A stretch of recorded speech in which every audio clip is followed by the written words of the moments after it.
ये कहानी है एक छोटे से गांव के गोलगप्पे वाले की, जो अपनी शरारतों और मजाक से सभी को हंसी से लोटपोट कर देता था।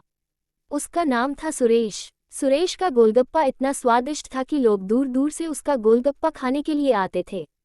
लेकिन सुरेश की एक खास आदत थी, वह कभी भी किसी को सीधे गोलगप्पा नहीं देता था। हमेशा कुछ न कुछ शरारत करता रहता था। एक दिन गांव में बड़ी मेला लगा था और सुरेश अपनी गोलगप्पे की दुकान लेकर मेला मैदान में पहुंच गया। जैसे ही उसने दुकान लगाई, कई लोग उसके पास गोलगप्पे खाने के लिए आने लगे। सुरेश ने एक महिला को देखा जो बहुत उत्साहित होकर गोलगप्पे खा रही थी। सुरेश ने सोचा, आज कुछ मजेदार करते हैं। वह महिला के पास गया और बोला, आंटी, ये गोलगप्पा खाने से आपका चेहरा और भी खूबसूरत हो जाएगा। महिला खुश होकर बोली, सच? तो फिर और 2 गोलगप्पे दे दो।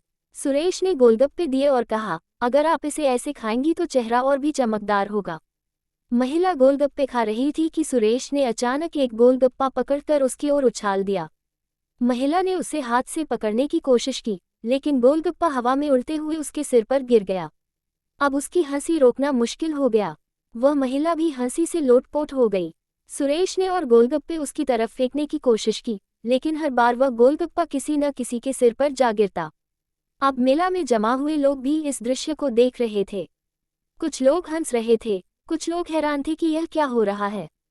सुरेश तो जैसे शरारत करने का कोई मौका नहीं छोड़ता था। वह एक गोलगप्पा लेकर किसी की पीठ पर रख देता तो दूसरा गोलगप्पा किसी की टोपी में घुस जाता। गांव के बच्चे भी उसकी शरारतों में शामिल हो गए। एक बच्चा दौड़ते हुए आता और गोलगप्पा सुरेश के हाथ से छीनकर भाग जाता।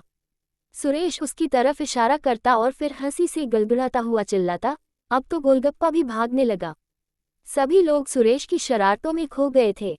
लोग सिर्फ गोलगप्पे नहीं खा रहे थे, बल्कि उनकी हर शरारत से खुशी ले रहे थे। सुरेश ने हंसी खुशी के साथ गोलगप्पे की दुकान बंद